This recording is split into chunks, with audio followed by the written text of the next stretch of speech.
أعوذ بالله من الشيطان الرجيم بسم الله الرحمن الرحيم ربي اشرح لي صدري ويسر لي أمري واحلل عقدة من لساني يفقهوا قولي.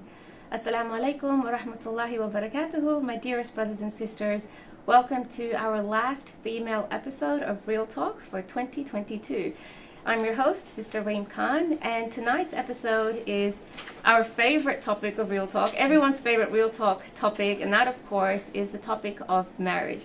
And yes, we have had a few episodes in the past on the topic of marriage, and these episodes have been our longest episodes. They've been our most popular episodes, so it only gives it justice to do another one, because every time we wrap up these episodes, even though they've been quite long, there's always some more material that we wish we had discussed, but we didn't have the time to do so. So inshallah, tonight's marriage episode, we're going to specifically focus on a particular topic within this big umbrella topic of marriage, and that is the struggles that Muslims are facing in their marriages. What are the modern day challenges and the issues? Why are we finding marriages so hard today? And joining me for this riveting discussion, we have three amazing women in our community who are doing incredible work on the front line on the issue of Muslim marriages in their respective fields. We have two of our Real Talk favorites. I've lost count how many times you both have been on Real Talk, mashallah. We have, I don't even need to give an introduction, Ramya Abdul Sultan, lawyer, community advocate, da'i, mentor, mashallah. We have Sheikha Jamaluddin, again, needs no introduction, teacher, mentor, community advocate, and another Real Talk favorite. And joining us for the first time on Real Talk, we have Sister Wendy Sawtell, and she's a clinical psychologist. So welcome all of you, and thank you for joining us for the first time. I know we're like at the end of the year, and it's like really busy towards the end of the year, and so I really appreciate the time that you've taken to be here tonight. And I know it's late, it's 8:30 p.m., but thank you so much for joining us. Thank you. You're welcome. So we're going to go straight into the discussion today. I thought we'd just go right into it, because this is one of those topics that we do like to talk a lot about, and it's the ones that people will ask a lot of questions in the live stream. I will try and read some of your questions during the episode and try to get through as many as we can. But okay, bismillah, let's go. Okay, so the first question, we'll do like a round table. I'm going to fire this question to all three of you, and you can answer it from what you've seen in the community through your respective fields. And that is, what is the most common marital problems that you're seeing that Muslims in the community are facing in your role as a sheikha, in your role as a psychologist, and in your role as a lawyer? Who would like to go first? I think I'll go last, because I'm the last point of contact usually with marriage breakdown. Okay, I'll go first. Okay, because I send them over to you. All right, there we go, that makes sense. Okay, look, I think if we're going to look at the most common problem, Wallahu alam, what I have seen, it tends to be like there's a disconnect between the two parties, unfortunately. And what seems to be happening a lot of the time is they find that they've got very different expectations, and you've got one party putting a lot of expectations on the other party, yet a lot of the time they don't actually want to give as much themselves. So that causes a lot of problems in relationships. So I think that's probably a primary one that I've seen. If I want to look at the most common one. Yeah, so it's expectations. Yeah. And what's this area where they're expecting too much and their expectations aren't being met?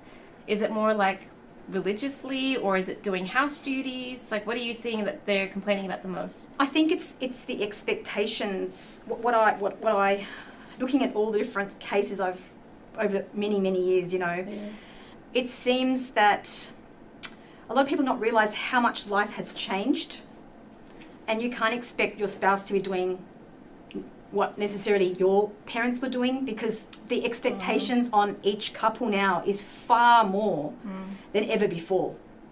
So you can't expect them to be doing because in the past, if you look at it, life was a lot more simple, and there wasn't as much on a person. I remember even seeing, for example, a post once, and exactly what Ramya had said when she travelled overseas, and she told some of the ladies what they had to do in Australia. They couldn't believe it. Like, there's so much on on us. Like, for example, if you look at the typical mother in Australia, she's doing usually she'll be doing a lot of them, obviously they're working as well or studying, but for example, they've got their, they're looking after children, and then they've got to go take the kids to school, and then they've got to go shopping, and there's so much to do. Yeah, there's so no much to help do. that we're getting, And then, as you know, we've also got a significant number of women who are doing it on their own. They don't actually even have the husband's support at all. You know, they don't even have husbands, you know, unfortunately. So they're doing it all alone, and that's really hard in this society. You just don't really, not everyone has, you know, the family unit around them to support them. So that's a real struggle for a lot of people. Yeah. So basically, the expectations are not meeting up with practicality of our reality at the moment. Yeah. Oh, interesting. I agree. I find that the detachment is a really prominent feature in a lot of the troubled couples.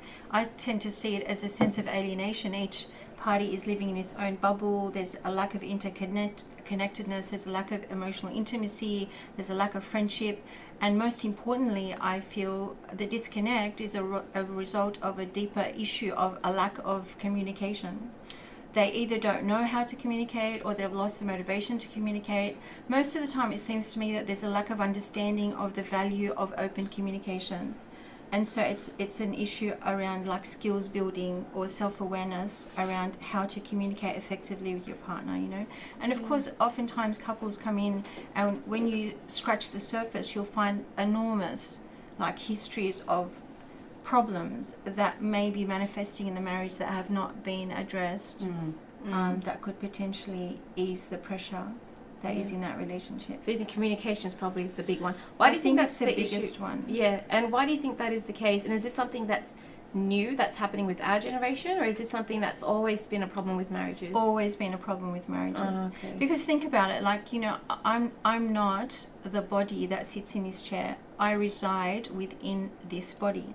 And so if you have a relationship with any two people, it's essentially about coming to know the person that you are residing with.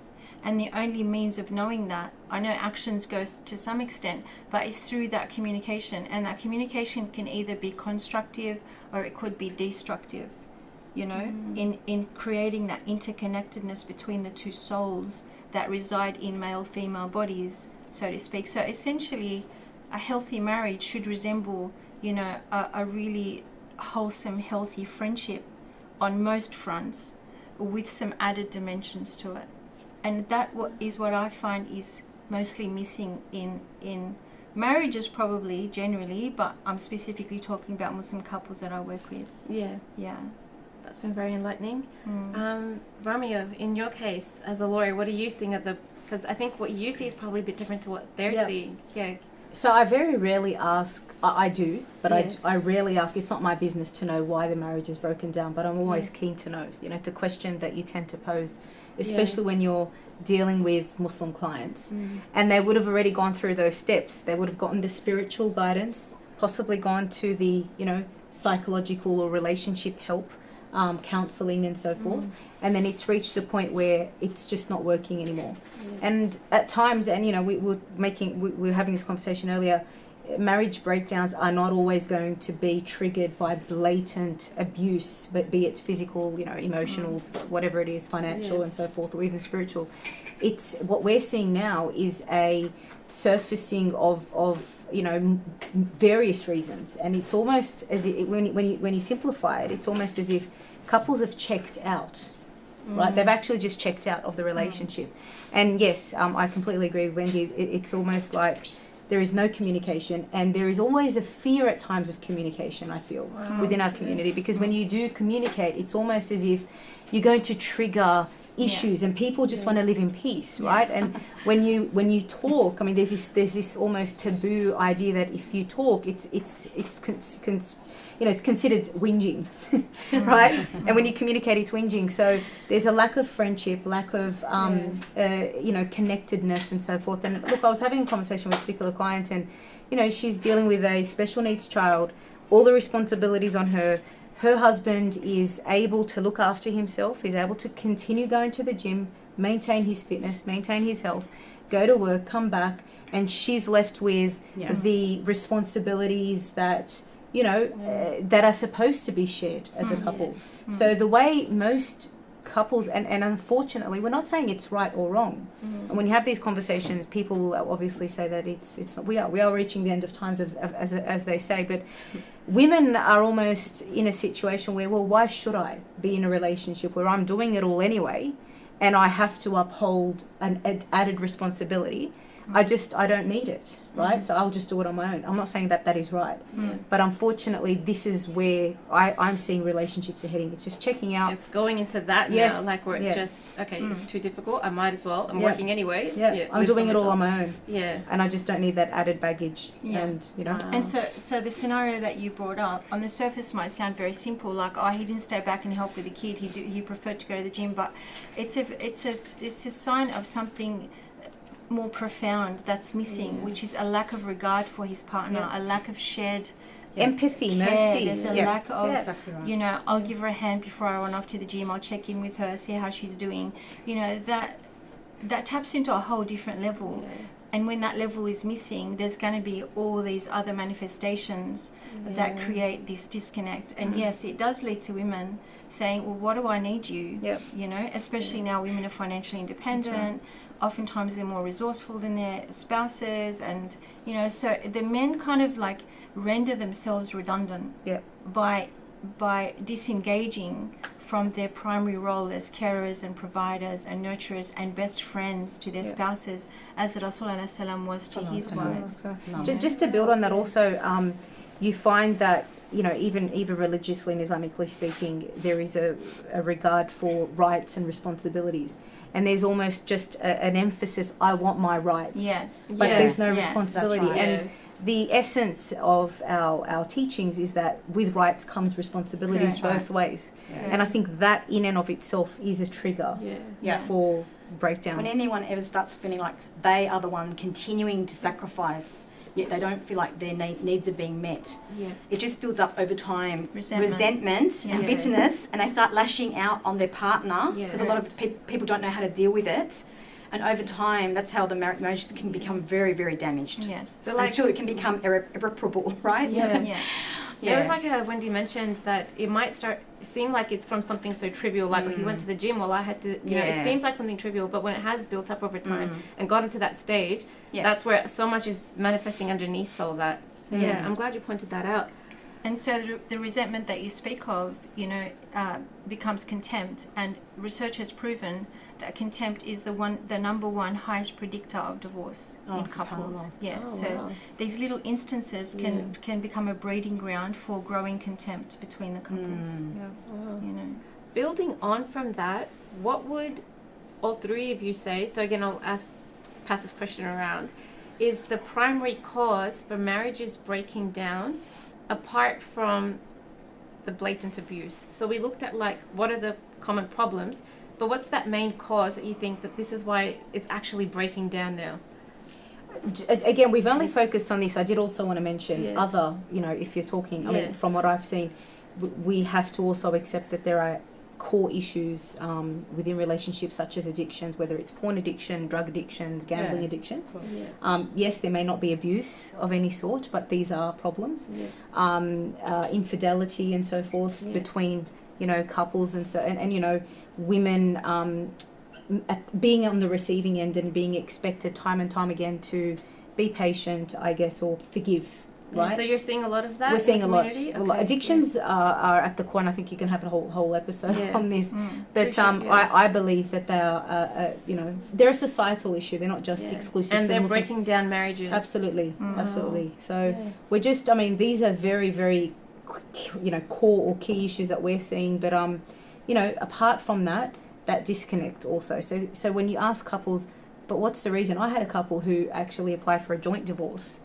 And they both came and signed the divorce papers. And I asked, what's the issue? And they're just like, we're just not in love. It's the love's not there. You know, we're very amicable. We're still respectful. We're going to care for the children, but we've fallen out of love. And I think that just does not happen overnight. It's a culmination of various factors. And it ended up really respectful. It's very rare that it does. But so there are other issues such as those. Going a bit off topic, just to what you had said, do you feel like there's still hope in a marriage that's like that, where they're just not in love anymore, but they're still respectful and maybe they know how to communicate? Yes. Because obviously they've been communicating. Yeah. If they can get to that stage amicably. Yeah. And I've seen situations where that does happen. Yeah. Divorces are, you know, proceeded with, and then the separation period takes place, and they're apart from each other for a few years, only to realise that they actually need to, you know, they're willing to give it another shot. So sometimes divorce, I'm not saying it's the right way, but, you know, there has to be steps that need to be taken to try to salvage a relationship, right? And divorce needs to be the last. Yes. So when we discuss, you know, have you gone and sought whether it's a spiritual help or the psychological or counselling help? And this is taboo in our community, let's admit. When you tell a couple, particularly our brothers, have you sought marriage counselling? It's like, no, oh my God, this is it. This is divorce in and of itself. And we need to break away from that, because there is no harm in a safe space, in a confidential, you know, environment, that you seek the relevant help. That was actually the next question I was going to ask, was exactly that what are the avenues that Muslim couples are seeking for intervention, and what are they hoping to achieve from these interventions? And is it mainly women, or is it men as well? So, you know, there's the spiritual avenues, psychological help or therapy, and then legal as well. So you can all take turns again answering that. I would say those, Okay, so what are the interventions? So when they do come to you, what are they hoping to achieve? And is it mainly just women that are coming, or do you see brothers coming to you for this kind of help as well? I think if you were to look at, even if you look at the anyone who's on the ground, like, for example, as a religious leader, I think you'd see predominantly it'll be women who make the first move to reach out and seek counsel, to ask, you know, what should they do in their situation, get advice on what should be done, and could you speak to my husband, for example, something like that, you know what I mean? So that would be, and a lot of people, like, as we know, and that's one of the reasons we wanted to do tonight's panel, was in our community, as you know, a lot of people believe that going to the sheikh will solve my problem. So they think that if I go to the sheikh and he talks to my husband, just like that, everything will be fine and it will be all fixed up, and we'll go home and there'll be no more problems anymore. Is that the most popular, like, absolutely, avenue for I solution? 100% still believe that. And so I feel we all have a responsibility to kind of retrain our community. A lot of people still do not understand that we actually have Muslim psychologists. They just see psychologists as like, oh no, not psychology. That's just for people who've got mental illnesses, or, you know, they don't understand what psychologists can actually offer them, especially if they're specialised. And that's why I just want to take this opportunity and really thank Wendy for coming on tonight, because as she knows, I'd say, I'm not sure how many years now, but I'd say maybe 15 years. I'm not really sure how many years it's been, but it's been a very long time. I've been sending women over to Wendy, because what it is, I have a lot of women obviously come to me, and then over the years I've tested out various places for them to get help, and I kind of listen to the feedback they get. Yes. And Wendy got good ratings. She got good ratings. They all told me, oh, she was great, you know. She really helped me. So, and I think tonight for me was about, you know, showing our community where they can get the help, because a lot of people don't know where to go, and so they're not really seeking help in the right places necessarily. And that was actually something I wanted to actually even direct to, you know, Wendy herself, and just ask her, because, okay, so, because, you know, you've got situations where, first of all, you could have someone who's got a problem, they've had a problem with their husband for like 20 years or something, or they've got, like, maybe their husband's got a porn addiction, or like really serious problems, right? Even trauma and all this stuff. And then they just want to go to the sheikh and think that that's going to solve their problem. But then the other thing too, so that's the first thing, normally it's the sheikh, but okay, now they're starting to understand, all right, you can go to counsellors, but counsellors have different levels of expertise, and sometimes your problem could be so deeply serious that you need some real intervention. You know, you need some very highly qualified person to kind of really help you with that problem, because it's not just about kind of like fixing your communication skills. It's far beyond that. There's traumas that go back, traumas, and they need to like sort of look at what's really going on. Why are they both getting triggered in this way at each other? And sometimes it goes back to childhood trauma, and so you need someone who can go much, much deeper than your average counsellor. So if I can just put that over to Wendy, and if you could just explain to people, give them a bit of guidance on when should you go to this one, or, you know what I'm trying to say? If you can try to... Well, what are the options? So oftentimes they come to me, they've gone to a sheikh, or like you've referred them over, but mostly it's they've gone to a sheikh, and mostly it's women presenting with issues in the marriage, and most of the time the males refuse to present. Okay, and so, so it is we mainly will try women. to coax them and try and encourage them to come in, and I tell the woman to tell him, if you don't like it, you don't have to come back, or we can do a telehealth consultation or whatever. And often the response is, I don't need to be told what to do. Yeah. So then when you get the case history, you kind of scratch beneath the surface, and there's usually indication of something a lot more profound that hasn't been addressed with the male. Other times it's just a malfunctioning of their inner schemas, and I'll go into that in a little while, because you know there's a couple of psychological principles that I think are really powerful and very helpful for every single person to know and understand, in terms of, you know, creating a level of self-awareness and trying to manage their own mental health. And the first one is, some of you might have heard of cognitive behavioral therapy. I mean, it wasn't invented by cognitive behavioral therapy. It's been around since Socrates, but the notion that our thoughts are powerful enough to create an emotional shift and create a physiological change and a behavioral response. So our thoughts, our emotions, our physiological processes, and our behaviors are all interconnected. It's like a quadrant. But there's no linear relationship. They are all interconnected. So you might behave a certain way, then that will shoot up and create a thought about that behavior, and that will trigger a certain emotion, and that will trigger a certain internal reaction, whether it be anxiety, depression, tension, and all that sort of thing. So that is the thought process of mankind. So science tells us that we have about 70,000 of these thoughts that are fleeting through our mind daily. And the vast majority of it, over 90% of it, is irrational, faulty, and self-defeating. Wow. That's a huge volume of dysfunctional, potentially destructive thinking that manifests in our minds daily. So, and oftentimes people that are troubled are very reactive to their thoughts. There's no stopping and thinking, what did I just think? Do I need to reframe that thought? Do I need to challenge that thought? They just accept it wholesale. And this is where the problems arise. So that's one construct I'd like you to keep in mind. The other one is this. So imagine the human mind. I love analogies because they kind of stick. So imagine the analogy of a tree, and the tree is a very well established one with a trunk, branches, leaves, flowers, potentially fruit. And under the soil is a massive network of roots that are embedded in potentially highly enriched soil, microorganisms, biochemicals that interact and feed the root system, the fruit, and all the rest of it. So the human mind is, say, like below the soil is what we call core beliefs. And these roots are laid down from birth onwards.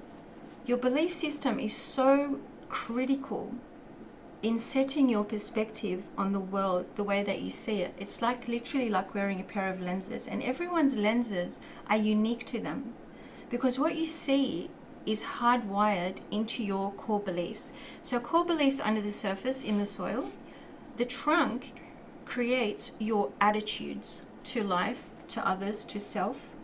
The branches are more like ways of being, like habits and things that stem from attitudes that are rooted in your core belief system. And then the finer leaves and potential flowers or fruits are thoughts and actions that you engage in. So everything's connected to what's oftentimes subconscious, not unconscious, but just below your level of awareness. And so when you combine that with the CBT model of having automatic thoughts firing off that are stemming from this root system, and this is where we have issues. So if you, an individual, for example, that is prone to frequent bouts of depression, will oftentimes fuse with their thoughts without question. They develop a habitual way of just orienting themselves towards negative thinking, and then they develop frequent bouts of depression. The brain becomes, sensitized towards a depressive state, and then it becomes recurrent. And of course there's ramifications, it has interpersonal ramifications, social, economic, your work, your family, your relationships, confidence, self-esteem. It pervades every area of your life. So if, for example, one of the client's husbands is, severely depressed, then she's impacted by that, right? Yeah. And unless we meet with him and appropriately assess him and then provide some therapeutic intervention for him, then fixing that marriage is going to be difficult. Exactly. He's not going to be in a mindset, because he's not thinking positively, for example, that, this is just depression, I need to address that, right? So, and then couples are unable to understand that perspective of my spouse is a valid perspective, it's just a different perspective to mine. Yes. That sounds elementary to a lot of people, but a lot of people that I've come across find that difficult to fathom, that you don't see it my way, therefore there's something wrong with you. Yeah. But if couples were to come on board with this notion that I can disagree with my partner, and that's okay. Yes. But isn't that interesting that they have that perspective? Hey, give me those spectacles. I want to see the world the way you're seeing it. Let me see what Let's you're talk seeing. about this, right? And then all of a sudden it opens a vista of amazing Yeah. communication, emotional intimacy, respect, mutuality, and all that sort of thing. Yeah. But just to build on both of your points, I think our leadership and Mashaykh are learning, alhamdulillah, in a sense that in the past they held and carried the responsibility to be counsellor, to be sheikh, to be everything. And now from what I'm seeing, actually I am seeing a referral system in some way or another, in a sense that this is beyond my scope. You need to go see this person or that person. But and going back to the saying, however, you could take the horse to the river, but you can't make a drink. And essentially if both parties, because it takes two to tango, and if both parties are not willing to save the marriage, whether it's through intervention, counselling, therapy, then it's almost irreparable. Both parties need to be on the same page. Otherwise, as you're, where most of us would be seeing, it's the sister, the wife, that's generally, fighting for the relationship because she's identified that there's a problem, whereas the other partner is almost oblivious or. I've seen that scenario so many times where the woman will want to take whatever she can, whatever precautions she can take, whatever active measures she can take, I should say, to fix the marriage, and the man is oblivious to that there's any problem to begin with. They're just like, it's all in your what head. have I done? Is that something that you see a lot as well? A lot. And what do you think? Where do you think that's coming from? See, from the men's perspective, they don't even see that there is a problem. They're not necessarily unhappy in the marriage, they want it to continue, but a lot of sisters are like, that's it, I've had enough, I want out. Look, that's a really big story, and one that I've been trying to piece together for a long time. Sometimes I wish I was a man for a week or two, so I can kind of really get how a man ticks, but I'm not, and I don't think I'm likely to be, but I'm trying to piece it together, and I think I'm starting to get an inkling about how men think about vulnerability. And it's entirely different to how we think about vulnerabilities. When us girls are troubled, we like to share and talk and process it verbally, and and we're more than happy to see therapists and break down and cry about it. But for a man, it attacks their very existential being of being a man who's capable, who's competent, who can solve his own problems, who can, strive to be the apple of his wife's eye, who's the problem solver, the savior of the day. So if he goes off to a psychologist who's female, who's also accompanied by his wife, it's like the girls are there and he's there, and we're just sending out signals like, brother, there's something wrong with you. And that's for a guy that's already troubled, I can understand how that's profoundly aversive for him. So I get it and totally respect it. What we do with that, Allahu Alam, maybe we need a lot more like male therapists, maybe the sheikhs. I'd love to see this happen. for them to upskill in terms of, you know, psychological knowledge and intervention strategies. I'd love for sheikhs and psychologists to do professional development together, to just, you know, cross-reference knowledge, because I feel like I lack a lot of religious knowledge that I wish I had, and always learning, alhamdulillah. But, you know, and I'm sure sheikhs would also benefit from kind of like, you know, receiving what we've learned. There are accidental counsellor courses and so forth that I'm aware of. Yes. I mean, you're not at all equipped enough to obviously, but I think they would help. Absolutely. Because, you know, you are at times, I know, I'm put in a position of counselling many times over, you know, giving exclusive legal advice, unfortunately. But I think... I'm sure, Sheikha, you're always in that position as well. One thing that I have found really helps the sisters to sort of console them, because they always get very upset that my husband won't seek help. Yeah. And I just tell them, sister, 99% of men, so it's not just your husband. And when they hear that, it actually helps them so much, just to know that helps so much. You're not alone. It's very common. We would like to see it changed. And I think it will change. I do believe the next generation, you know, people are starting to, we can see it, like people becoming more aware about mental health issues, like they're realising they do need to go get, you know, we can seek out that help, there's no shame in it. And as you said, we do have some male counsellors and psychologists now, and I do find that the men are feeling a little bit more comfortable to go see maybe those. Yeah, I was going to say that they're probably feeling more comfortable going to the male psychologist. Yeah, but one thing I do tell sisters as well, I say, look, don't despair. Just you go see the female psychologist yourself, because she can still give you skills, you know, on how to maybe better navigate your conflicts and stuff like that. And little changes, as we know, like as they always tell you, you know, you can't change the other person, but by you making small changes, that can bring about different reactions in the partner and stuff like that. So it's not hopeless it's not a hopeless situation if your spouse won't go see a counsellor or psychologist.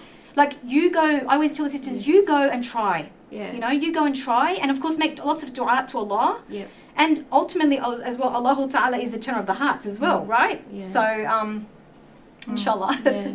I think even for the females going and seeking that help from the psychologist, it's like you mentioned, you know, we see from our lens, it might help them to actually see from their lens. Yes. And that might actually help, because then you realize maybe we are maybe in some situations I might be getting really offended over something, or when really it doesn't bother him. Why is it you know what I mean? Like it might just really help in that situation. It does help, because it helps him to step back. Okay, now I can see why he's maybe, you know, doing certain things. At least if you've got the knowledge, it empowers you not to be so maybe reactive to certain things he does and stuff like that. Even something as simple as, you know, the 5 love languages and so forth. And I know that clients have sort of indicated that by them just understanding what, you know, each of their love languages, it actually has gone, you know, it's allowed their marriage to go far or further. But just basic or simple understanding is, okay, what's my communicative language and what is yours?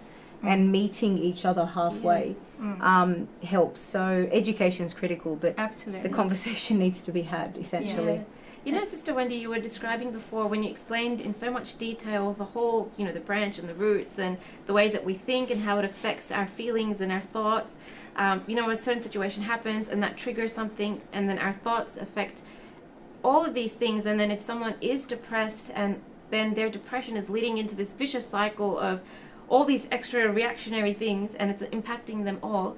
And that made me think, if someone is going through all of that, and then you expect a sheikh to just come and mediate and fix the marriage. That's right. It's actually not, like, when you explain it that way, it's like, no, it's not going to work. That's right.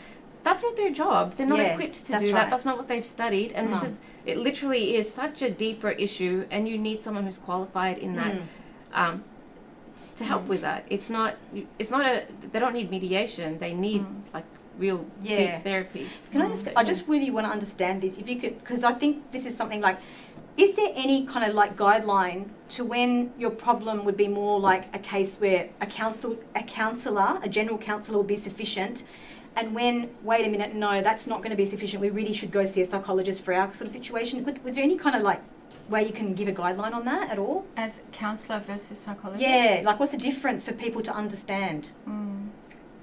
That might be tough. I'm not sure what the background training of counsellors are. Okay, all right, I understand. So for psychology, like, you know, we have to go to uni, we have to be registered with APRA, we Yeah. have to, you know, fulfill certain guidelines and keep up our professional development, things like that. I don't necessarily think you need, like, you know, super high caliber work. It's just basically understanding the dynamic of what we're working with. And one particular challenge for me is to try to marry the evidence-based training that I've had learning here and, you know, enmesh that with Islamic psychology, because I do believe strongly that everything that I've learned in the 3 psych degrees that I've done is absolutely, definitely in Islam, because I see it. And I'm just currently working towards creating those connections so that I recognize, oh, this is that therapy, this intervention, that assessment. Mashallah, that's you great. know, and it's a work in progress, but very exciting work for me. Mashallah. But in terms of intervention and fixing the problem, I think it's far healthier to approach it along the lines of like community well-being, like the familial well-being of the Muslim community. And I think I've never gone to Jummah prayer. Was that a public confession? Anyways, I've never gone to Jummah prayer, but I remember when I went to Hajj, I was looking around and listening to the khutbah and thinking like, wow, like this is the biggest uni lecture class I've ever seen. And then ever since I've realized that the weekly khutbah in Friday could be the most fantastic opportunity to educate the community, especially men, around men's mental health, around familial constructs that we need to like seed and then water and then cultivate. And be systematic in doing that. So maybe a masjid, for example, could have a theme every month to cover a particular topic, even if they consult psychologists in the background. But if it's a sheikh delivering the material to men that would never otherwise access mental health, like, absolutely, like that would be amazing. And we are seeing that, very subtly. Yes, okay. So it's starting up. Like ANIC, ANIC, the Board of Imams, right? They do try to encourage the imams to speak about certain themes. Right. They did mental health. They have done that. DV. They have done that. So it's starting. Like, look, everything's at the beginning stage, but inshallah, I believe I can see so many. I can see so much progress. So much progress. And maybe gear it towards actual skills building. Because if you had like arbitrary ad hoc lectures every Friday about random topics, it doesn't necessarily filter down to skills building. But if you have the same theme for a sustained period of time, and then you introduce elements of the skills so that they go away from week to week practicing. Very good idea. That's a great. I'm going to take that to the next meeting. That's a good idea. Wow, absolutely. I'm just going to go through some of the questions that have been asked in the live stream. Someone said, please elaborate on what is considered infidelity. With so much access and screen time, I think it's important to clarify. No. Sorry. No, like maybe let's not sidetrack too much. Okay. Because I think it's really important that we remain like general, mainstream, positive, solution focused. So to address the overarching theme of marriage. Yeah, I think this question was asked when we were talking about the causes of, and I think you mentioned something like infidelity, and I think that's when someone asked that question. What is considered infidelity? I think with these kind of when I get questions like this, I would need to actually speak to the individual and see exactly what happened. Okay. Exactly. Yes. Every case is going to have a different story, a different ruling for it. If we're talking about Islamic rulings. And so you can't say if she went to the psychologist, the psychologist will tell her every case will have a different therapy for it. And she goes to the lawyer, the lawyer will say every case is a different legal ruling because for a woman, it. there are women that could sort of declare their man or husband having viewed porn as being him having committed an affair, right? Yes. As opposed to another woman so it's not a question for... Yes, so I believe like a general... it's a very... Okay. But let's just put it out there too. If anyone has a particular question, you're more than welcome to, like, if the question's more my kind of field, please reach out, and I'm more than happy to answer your questions. Ramia, if you need a lawyer, if you need a psychologist, that's what we're here for tonight. All right. Done. Perfect. Okay, we're going to take it back now to the courtship period. Yes. And we're going to tackle that topic now because, with the courtship period now, with the way Islamic marriages are done, we don't go out on dates and all of that.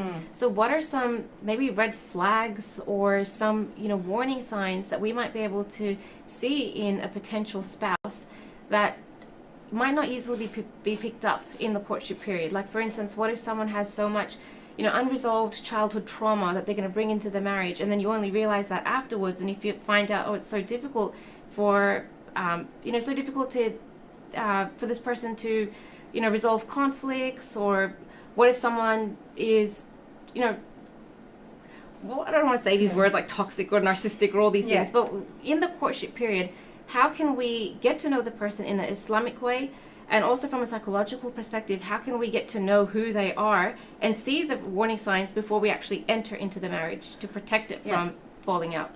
Can we just backtrack that a bit first before we even talk about red flags? Okay.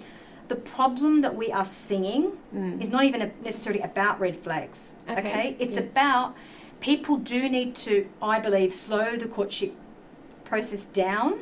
Okay? Because what's happening is we're having a situation, and this is even based upon some studies that I did, because I'm doing a Masters of Fiqh. Yes, and with the Masters of Fiqh, I had to do a research on looking at various papers around the Muslim world, okay, and what are the causes they are seeing of the increase of divorce in Muslim communities in various countries like Jordan, Iraq, like, you know. And one of the things that they are saying, and it resonated with me because I'm thinking that's exactly what I can see happening, is we need to make sure we are on the same page. It's very important, because if you don't have what's called al-kafa'a from the very beginning, like Islam does emphasize on, you need to have some kind of compatibility, right? And you need to understand, before going into that marriage, you need to make sure that you are on a similar page. Common ground. Yeah, like you need to speak very honestly about what are your expectations, what are my expectations, you know, what else? Be really clear on what you're looking for, you know, and if we don't have that, and getting to know the person, you know, studying their personalities, seeing how they are in different contexts. Like, I know, like, I can, like, for myself, you know, like alhamdulillah, I've married two of my children, and, you know, that's one thing we have made sure we've done. Like, we haven't gone fast. I just really advise people not to go fast. Take your time, let the person come over, you know, mix with the family. If it's you know, the groom that's coming to seek your daughter, for example, if you've got sons, they can go camping together, see their temperament in different, you know, situations. Do you know what I'm trying to say? Get to really know the person and make sure that this is really the right person, because what I feel happens a lot of the time is everyone's kind of like rushing, you know, like love struck and rushing in to get married, but I am not joking. I am seeing such a fallout. It's actually really sad. Like, I'm seeing a massive fallout, especially in our youth. In the early years? And it's like very young. There's so many. There's just so many that are just, it's not lasting. But I don't even think it's love struck. I think it's just the idea of being married. The idea of being married. The box. True. Like, you need, you know, so don't let anyone rush you into marriage. You know? Just take your time. Make sure you feel right about this. You know. Do you think is the pressure coming from parents, Muslim parents, are wanting their daughters or sons to marry early, or is it coming from within the child that, okay, I want to get married now, I want to do this? It can be, and sometimes, like, for example, when it's the girl, it can be like the groom is trying to rush her up, or his parents are trying to rush her up. It's also self. It can be many things. Like, it comes from, it depends. You know, but it's also a very natural drive to want to, like, couple up with someone and be like intimate with someone and you know, marriage. And for Muslim young people, having boyfriends, girlfriends is not an option. So obviously marriage is very desirable for them, you know, which is fine. But, you know, on what you were saying earlier about they step in and it's the marriage idea that they're in love with, and you're suggesting that they should really take their time and get to know that person in different contexts, especially when they're angry or when they're conflicted, and how they communicate and how they resolve. And one of the key things to look for, if you must distill it down to something, you know, look for the degree to which that person is open to being influenced by you, and your willingness to be influenced by them, because that's a very critical indicator of to what level that communication is going to be fluid and flex between the two individuals, so that they are able to come to a mid-range on a particular topic. Because if that dynamic is present, then no matter what turbulence they encounter later on, they can flex with that. That's beautiful. And of course, respect, enormous. Yeah. 100%. Right? Yeah. How each party speaks to the other. And in terms of expectations, and I think this is really key, this is why I wanted you guys to take on this concept of the tree, the core beliefs of each individual need to be explored. You know, back at uni, you know, professor was telling us successful marriages occur between couples that have the most similarity, right? And we're Muslims growing in the West, and our root systems have been not corrupted but disturbed because we're growing in soil that is not particularly compatible with our root system. So we have to make a lot of adaptations and modifications, and we might have lots of things in our root system that are diseased and need to be cropped and grafted and healed, right? And that can happen if the couple have the essential skills of the give and take, the respect, the mutuality, the I'm willing to be influenced by you, especially for the guys. Because for them to allow themselves to be influenced by feminine energy is a really big deal. It takes a lot of wisdom on the part of a guy to be receptive to a woman's influence without threatening his masculinity. And this isn't just a Muslim male thing. No, this is general. Of course, Yes. this is general. But if he's able to demonstrate that, then you should know his confidence is right up there. He's very confident in his So it's actually masculinity. more confident, not the lack thereof. It takes a real man Yeah. to be able to negotiate with a woman and to be open to her influence. Like we know that Rasulullah used to consult, you know, his wife about matters of war. What would a woman know about war back then? But still, it was the principle that I value you, I respect you, I invite your input, and I value and can engage with your interaction with me. Goes a long I way. think that would be one of the things. And when they're angry, just notice how they behave when they're angry and deliberately prod them into conflict. I was going to deliberately make them angry. But just to build on this also, just on the other side, I'll be the devil's advocate, is that we are also living in an era and a time where every Tom, Dick and Harry is, you know, writing up about their own expert opinion on what the red flag is. And this is a red flag, that's a red flag. No, stay away, pull out, don't. Everything suddenly Everything is a like, red flag. Everyone's a narc. Yes, that's right. So like, I don't want to say And the so word. there is no, I am not saying, you know, be patient. And yes, of course, all this, but again, that element and notion of be patient. I'm not talking about abusive, we're talking incompatibility between personalities. And hence you are seeing marriages break down 3, 4, 5 months after the event. So this issue of having too much noise from the outside, you know, where there is like almost like a textbook prototype. Of what the perfect marriage is. Because then you will see a problem in everything they do. Because like, there's a red flag gaslit everywhere. me, or he did, like, you know what I mean? Like, you will end up seeing a list of all these things that you've read on your Facebook and think, okay, he's ticked that box. Okay, no, that's it. So labelling has become an issue. Not helpful at all. The labelling. Researchers in marriage tell us that 69% of issues and problems in a marriage are irresolvable, unchangeable. The deen tells you that half of your hasanat in marriage are in marriage because half of your tribulation is in marriage. It's okay if the guy is not perfect or the girl is not perfect, but are you able to come together and work through these differences and evolve and grow? Like develop sabr, develop patience. If you're not trying tested in marriage, how do you evolve your character traits to rise to a more noble level, utilizing the skills of your religion? You know, and our religion is the soil in which we should thrive and draw our nourishment from. We have to make sure that's not corrupted. And that goes, to the core again, when we're looking at core reasons as to why marriages are breaking down, is that very point, in that there is actually a disconnect between us and our spirituality or our spiritual beings. Whereas, you know, most will attest to the fact that I am spiritual, you know, whether it's, you know, I'm visibly, look, I'm a hijabi, or I have a beard up to here. It's not about that. So we claim to be spiritual beings and religious and understand our teachings, but we're in actual fact that's not the case. So for those of us trying to work with people that might be troubled, you know, being mindful of assessing the root system first is really important, and in line with expectations. What is the expectation? Let's articulate that. Where does that come from? Down the attitude trunk and down to the root system. Where does that attitude come from? Is it something that, you know, has been embedded from social media or early childhood experiences, or just some random? We're influenced constantly. Even us, we think like we're mindful adults. We're constantly assaulted by influences around us. So if you get to the core of the underlying assumption or belief, and you can rectify that borrowing from the din, then you have congruence over a period of time. And then from that shift in core belief, you have a shift of attitude, and then a shift of behavior, and then skills building, and so on, and then affective change at the level of emotion and connection with other. I think you just answered the question I was going to ask you next, because I was saying what role do expectations have on how marriages go and ultimately how long they'll last, and also including expectations that people have before getting into the marriage as well, and how does that affect even expectations while they have during the marriage. I think you sort of cover that. And what can we how much do we need to change these expectations in order to make that marriage more viable? It's like a mechanic being presented with a car. You have to go in there and troubleshoot.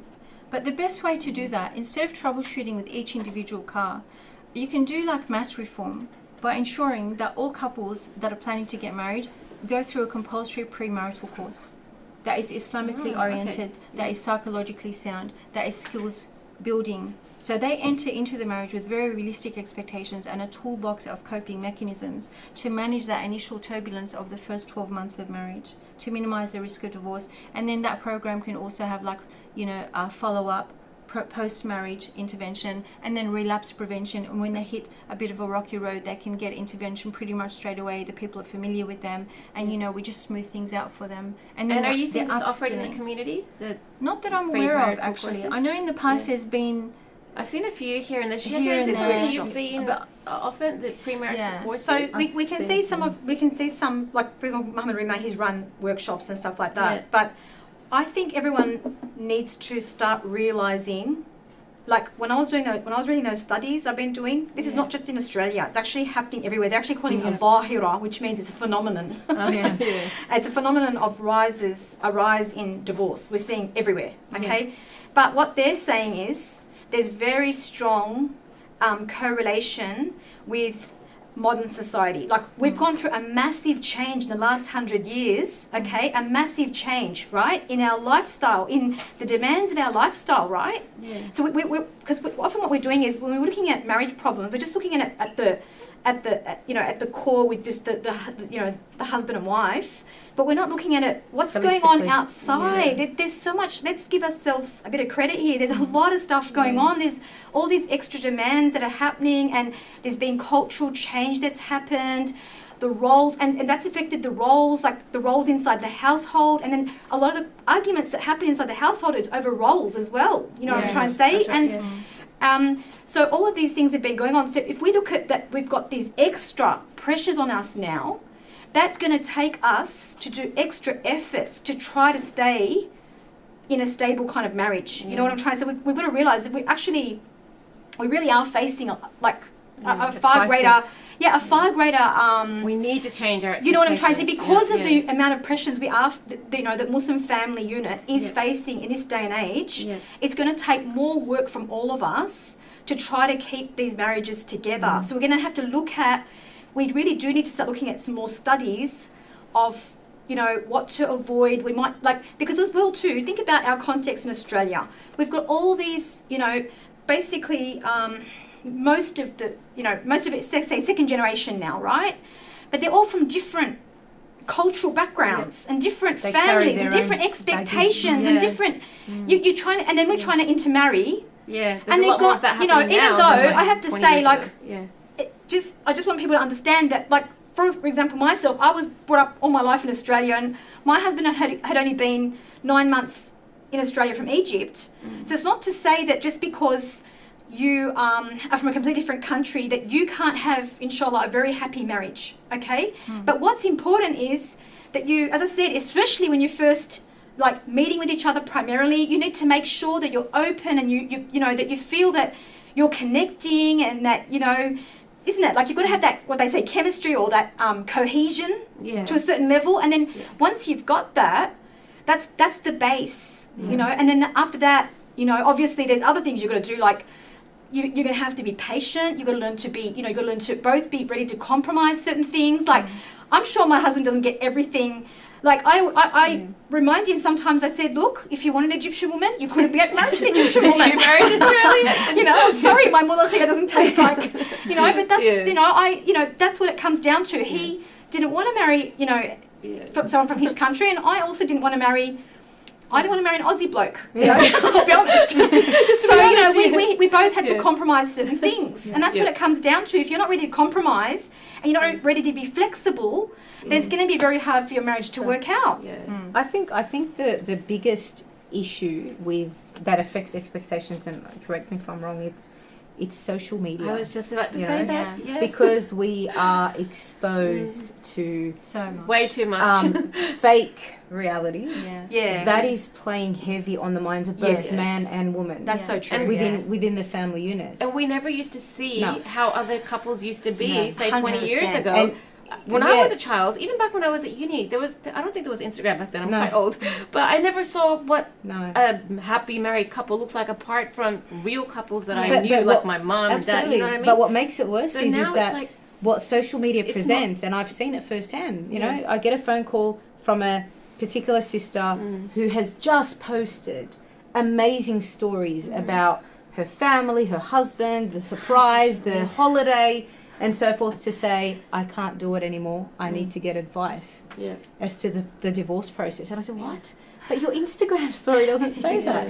Yeah. So these fake realities Yeah. that is, and you know, yes, age doesn't matter. We're grown adults, and we are influenced, and these do affect us. Yeah. So imagine And imagine younger, the level of the younger, you know, if that's- going into they were born into the social media Yeah. world, and that's all that they've seen, and they can see really intimate moments of Perfection. stuff that we have never seen before. Perfection. Like, we were never exposed to that. You're not going to see And the they- arguments, the disagreements between and they couples. think that that's the reality. That Or that's how what it they're is. solved yeah, Yeah. how they're solved. Yeah, for modelling. yes, These kids aren't not taught to do that. So they walk into this like dreamy state, and a lot of the girls like, you know, are really keen to leave their family of origin and start off this Hollywood movie thing going on, and you know, with absolutely no coping mechanisms or wisdom or. So social media is a huge culprit. Massive. It's a Yeah. contributor. And it's really having effect on how long a marriage can last. That's an because- extra pressure. You see, we've got all these different pressures: financial, cultural changes, social changes, and then social media. Like it's a lot to deal with. Do you think that are Muslim marriages more difficult in the West than in our Muslim countries? And do you find that in the West divorce is just easier, or more people are opting for divorce here in the West? Muslims in the West, are they opting for divorce more than they would in Muslim countries? And if so, what would be the reason behind that? I think, I just want to, because I did do that. You've done the research on that, yes. So what we have to understand is, unfortunately, I know we'd love to idealise, but divorce is actually on the rise in Muslim countries. And when I studied these papers, they actually showed a very strong correlation with, you know, like the cultural and economic changes that have taken place, rapid changes that have taken place in a lot of those communities. So, and dealing with that and the effect that has on the family unit. But there's a whole lot of factors, okay? Yeah. But definitely, no, if you're going to talk about, is it easier? It's going to depend on the socio-economic background. Because, you know, some of the countries you're referring to are very well off and affluent. So a woman in that situation might find it a lot easier, for example, to seek divorce if she's not, like, feeling that's, you know, she's very, very deeply unhappy, for example, with her marriage. Whereas if you're looking at other Muslim countries or other Muslim communities where they are very, like... it's still taboo there? Yes, cultural taboo, but also financially she's, Dependent. like, doesn't so she doesn't have a choice. So a lot of women will just opt for, obviously, to stay in the marriage because they have no other option, okay? So that's, obviously in Australia... Well, you'll still find, believe it or not, we still do have women. I do get sometimes women say to me, it could be a very severe case as well, mind you. It could be even a DV case, but she can't leave because she doesn't have any financial means to be able to support herself. So you do get those cases, and that's why we always say that we're able to now, alhamdulillah, like refer them to, say, National Zakat Foundation, you know. So it's not now an option that she has to stay in that marriage that's almost destroying her mentally and emotionally and everything, right? But what I'm saying is that you don't always have that overseas. So obviously in Australia, because women will generally be in a better situation, then you might find that they would find it easier to Yeah. to seek divorce due to that. I think it's multifaceted, and I think you need to look at. I am not at all saying that living abroad is easier, but I think, and maybe correct me if I'm wrong, the pressures on women in the West is huge. It's immense. Yeah. Because she is more often than not at times breadwinner or equal breadwinner. She's the mother, the parent, even though she may be in a relationship, she could almost be like the single parent. You know, she's having to run the home and the household, care for extended family, and the list goes on. They have help. They might have a nanny or a driver, or someone take the kids to school or cook. Exactly. So they're willing to compromise because of this issue. But I think one of the key factors, I would say, as to if you were to almost say that, yes, it is easier to get a divorce here than over there, we have a no-fault system here. I'm talking legally. The only, I guess, delay is that you have to be separated for 12 months. I'm not talking Islamic, there's an entirely different process. But legally speaking, you don't need to go and prove and explain why you don't want to be in that relationship. As far as you're concerned, you only need to be separated. So in the Muslim countries, you have to. Well, I believe that I didn't know that. there is a somewhat. If you're seeking khula, I don't want to go into it and stuff. There has to be some. I guess they've got Islamic courts. Like it depends, but it depends on which country you're in and. We'll say that for another episode. A lot of things. It's 9:36. Yeah. Okay, you know what? I think I'm going to wrap it up now, but I'll ask a question that you all can answer, and if you want, you could even say it to the camera, I suppose. It will be your advice to the audience for people who are going through marital issues or issues in their marriage. What advice would you give them to help them through it? Or what advice would you give them, as in where to go, who to speak to, how to deal with it for yourself? Whatever advice you want to give. You can all go first, inshallah. All right, Wendy. What advice I would give is my absolute genuine advice. I would ask them to study hadiths relating to marriage and gender roles, and I would ask them to practice emulating the examples and the symbolism reflected in the hadiths relating to marriage. Beautiful. That's the best, most cost-effective, lasting strategy. Absolutely. Yeah. I actually loved how you mentioned gender roles and just openly like that, because that is a whole hour. Yes. I've been holding. I am like waiting for you to say something about that. I can't, because that's like 2 hours and okay, so we need a follow-up everyone episode. Will shoot me. My ideas are very. I love it, and inshallah, I think we'll look into doing a follow-up episode on that, because I think that's something we do need to openly talk about, and without any sort of, we should be proud. Real talk. Yeah, no kind of like, Yeah. I don't know if I should say this. Proudly say this. We Next do have time. some certain next time, inshallah. Just bring security guards. Ramia? Okay. I think I'll go last. Okay, last. Okay. So I've basically got these are the 3 advices that I feel very powerful from the Sunnah. So the first one is the Prophet sallallahu alaihi wasallam said, "Man kana yu'minu billahi wal yawmil akhir falyaqul khayran aw liyasmut." Right? So whoever believes in Allah and the last day, let them say the good or remain silent. Okay? So that is such a powerful hadith, because, like, first of all, try to say the positive things towards your spouse. Try to appreciate what they do for you. We tend to we get into a rut of being negative and critical, but your spouse needs to hear positive encouragement and being thanked. So and avoid the bad words, and especially if you're angry and you're having a fight, avoid saying those bad words, because those words can stab the heart more than a knife, and sometimes you can never forget those words. Correct. Right? So that's one thing. And then the second thing is how the Messenger of Allah told us that he promises a place in the middle of paradise for the one who gives up arguing, even if they are right.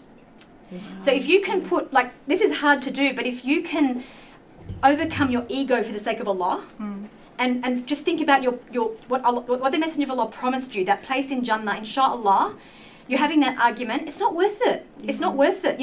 Seek Jannah instead of trying to be right in the argument, and you'll see how much Allah will bless your marriage, inshallah, right?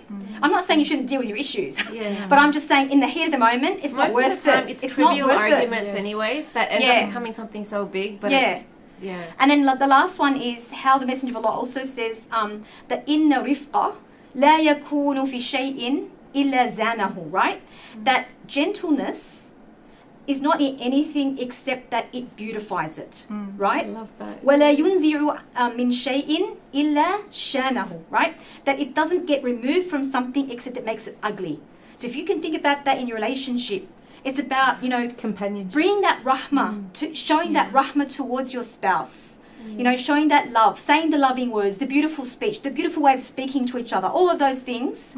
Doing the small acts of, you know, random acts of kindness. You look at the Messenger of Allah, like some of the things that he would do, the intimate, small things. They didn't have much money. They hardly had anything, right? But yet he was purposely taking the cup after Aisha, putting his mouth on the same place to make her feel that love. You know, things, just those small little intimate, you know, actions that he would do to show how important and loved she was. For example, you know what I mean? And that makes her feel on top of the world. That's Like, everything. yeah. That's everything. And that's how simple it gets, everyone. Like you it's don't just, need date nights. No. it's just about your everyday interactions, Every day, being those little- compassionate. How are you today? Saicom, how are you? How are you feeling now? You know, being caring and following up, making, you know, sitting, like when for example, your husband sits down, try to purposely go sit with him, don't leave him alone. You know what I'm trying to say? Just showing that you're following up and you're caring about him. It makes a world of difference. That's beautiful. This I love advice is gold. Gold, yes. Alhamdulillah. It's so simple but so profoundly And obviously beautiful. both ways. Yeah. Of course, Yeah. 100%. Because there is an assumption, sorry, I know, there is an assumption that Yes. just because, you know, the husband has been out at work all day, the wife wife's done nothing. is, so it does go both ways and it goes a long way. Absolutely. My advice would be, before you end up in my office asking for, like, you have to have gone through all those steps, Mashallah. right? And I yeah. do always ask, have you tried your best? So the avenues are first go Yes. spiritual and psychological, and then come to have you really exhausted all avenues, especially when they're Muslim clients and couples? And unfortunately, most of the times I am preaching to the converted because it's the sister who would have actually tried her best to salvage a relationship, and she's dealing with potentially a husband who's, you know, in denial that there are issues, but she's completely checked out. And I think that's the core. I urge our brothers and sisters, both ways, to identify that when someone is calling, screaming, yelling out for help in the relationship and saying our relationship is in jeopardy, it's actually almost at breaking point, take it seriously and get the help. There's no shame in it. And only come to us when you've exhausted all avenues. And there's no shame in seeking that help. And the fact that it's there now, it's just like having medicine when you're feeling sick. If it's there, you should actually go and take it. It'll help, inshallah. And even see it at the bigger picture. Take responsibility for the sake of the ummah. Yes. Because stable marriages lead to a stable ummah. And right. vice versa. If we have, like, if we just find a sea of unstable homes, what are the ramifications for our ummah as a whole? So if you can't necessarily, because you're just so upset with your spouse, you don't feel like you can, you know, take those, you know, measures, do it for the sake of Allah subhanahu wa ta'ala and the ummah. You know what I'm trying to say? Because if everyone takes responsibility, we can inshallah reverse this problem bi'idhnillahi ta'ala. Wendy, you had said something before the camera started rolling about the importance of the family structure in Islam. And that was so important. Can you remember what you said? If you could just, we can use that as our final ending. SubhanAllah, last night I was watching, and two of my favourite people are Jordan Peterson and Hamza Yusuf. And my daughter kept telling me that there's a talk where Jordan Peterson interviews Hamza Yusuf. So very late into the night I was watching Hamza Yusuf being interviewed by Peterson. And one of the questions that he addressed to Hamza was, you know, some of the tenets of Islam. And Hamza Yusuf said that our core beliefs are, you know, the protection of 6 components, including protection of property, protection of life, protection of wealth, protection of family, and clearly I've forgotten to it's like, I can say it if you don't mind. Please. So in Islam, there's the protection of the deen. Yes. The protection of life. Correct. The protection of the aql, which is the mind. Correct. Then the protection of the honor and reputation, ird. And then lastly is is the wealth. So it's those 5 things. Right. He might have put something else in there as well, but Yeah. obviously the family unit is the Yeah. cornerstone of the ummah. Absolutely. You know what I'm trying to say? So Absolutely. it is imperative that all of us start taking this seriously. Yes. Yeah. We need to look at the statistics, look at what's happening, and think about what we can all do Yeah. as a community Mm. and as individuals and as, you know, all of us. How can we try to reverse this situation that we are seeing, inshallah, Yeah. for the future of our community and ummah? You know, a Bi'idhnillah. nice way to think about it is imagine like the ummah is a garment that protects the ummah, and each family is a thread within that garment. Beautiful. Yeah. So when that begins to disintegrate, we No. will all pay for it. That's Yeah, right, we you will. know. We will all pay for We it, will. 100%. Yeah. Mashallah, no. Okay, ladies, that was such a riveting discussion, and there was so many beautiful aspects to it and so many deep aspects to it. May Allah reward you all for giving us your time tonight. Inshallah, all our viewers found this very beneficial. Amen. And that's the whole purpose of having these discussions, is that we really hope that someone at home is listening, and it has, you know, it starts off with individual change, little changes step by step, Yes. and slowly it builds into something bigger. Like you said, it's all little threads in the ummah, and it helps to make this garment of the ummah more beautiful, Mashallah. inshallah. Mashallah. And that is the whole purpose. So jazakallah khairan to all of you. May Allah reward you immensely. And to all our viewers watching at home, thank you so much for tuning in tonight. I hope you all took something beneficial from this episode. May Allah bless you all and protect everyone's marriages and bless us with a wonderful night. Assalamu alaikum wa rahmatullahi